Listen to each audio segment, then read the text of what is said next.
ಬಿಡದಿಯ ಬೈರಮಂಗಲದಲ್ಲಿ ರೈತರ ಪ್ರತಿಭಟನೆ. ಟೌನ್ಶಿಪ್ ಯೋಜನೆ ಬೇಕು ಅಂತ ಕೆಲ ರೈತರು ಪ್ರತಿಭಟನೆ ಮಾಡ್ತಾ ಇದ್ದಾರೆ. ಟೌನ್ಶಿಪ್ ಯೋಜನೆ ಬೇಕು ಅಂತ ರೆಡ್ ಝೋನ್ ತೆರವು ಮಾಡುವಂತೆ ಆಗ್ರಹಿಸ್ತಾ ಇದ್ದಾರೆ. ಬಿಡದಿ ಟೌನ್ಶಿಪ್ ಪರ ವಿರೋಧ ಪ್ರತಿಭಟನೆ ಈಗ ಜೋರಾಗ್ತಾ ಇದೆ. ಕೆಲವರು ಬೇಕು ಅಂತಿದ್ದಾರೆ, ಕೆಲವರು ಬೇಡ ಅಂತಿದ್ದಾರೆ.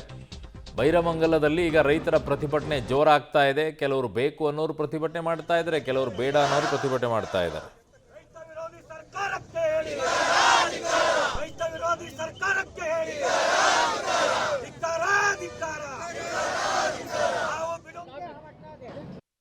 ನಾನು ಎಸ್ ಟಿ, ನಮ್ಮ ಜಮೀನು ಯಾರು ತಗೊಳ್ಳಲ್ಲ. ಅದಕ್ಕೋಸ್ಕರ ನಾವು ಬೇಕೇ ಬೇಕು ಅಂತ ಸತಾಯ ಗತಾಯ ಆಗಲಿ ಬೇಕೇ ಬೇಕು ಅಕ್ಬೈರು ಬೈಲ್ ಹಂಚಿಪುರ ಕಾಲೋನಿ. ನಾವು ಇದು ಮಾಡಿಸ್ಬಿಟ್ಟಿದ್ದೀವಿ ಇವಾಗಲೇ. ಏನು ಹೇಳಿ, JMC ಮಾಡಿಸ್ಬಿಟ್ಟಿದ್ದೀವಿ ನಾವೆಲ್ಲ ಪೂರ. ನಮಗೂ 8 ಎಕರೆ ಜಮೀನಿದೆ, ನನ್ನ ತಮ್ಮನಿಂದ ನನ್ನಿಂದ. ಮಾಡೋರಿಲ್ಲ, ಜಂಡು ಬೆಳೀತಾ ಇದೆ. ನಾನು ಮಾದಯ್ಯ. ಸರ್, ಈಗ ನಾಳೆ ಕೇಂದ್ರ ಸಚಿವರು ಕೂಡ ಬರ್ತಾ ಇದ್ದಾರೆ ಬೈರಮಂಗಲಕ್ಕೆ. ಯೋಜನೆ ಪರವಾಗಿರೋರು ಬರಲಿ, ವಿರೋಧವಾಗಿರೋರು ರೈತರು ಬರ್ತಾರೆ. ನಾನು ಅವರ ಮನವಿ ಆಲಿಸ್ತೀನಿ ಅಂತ ಹೇಳಿದ್ದಾರೆ ಸರ್. ಈಗ ಅವ್ರು ಏನಕ್ಕೆ ಬರ್ತಾರೆ ನನಗೆ ಅರ್ಥ ಆಯ್ತಲ್ಲ. 2006ರಲ್ಲಿ ಮಾಡಿದ್ರೆ ಅವರು ಯಾಕೆ ಮಾಡಿದ್ರು?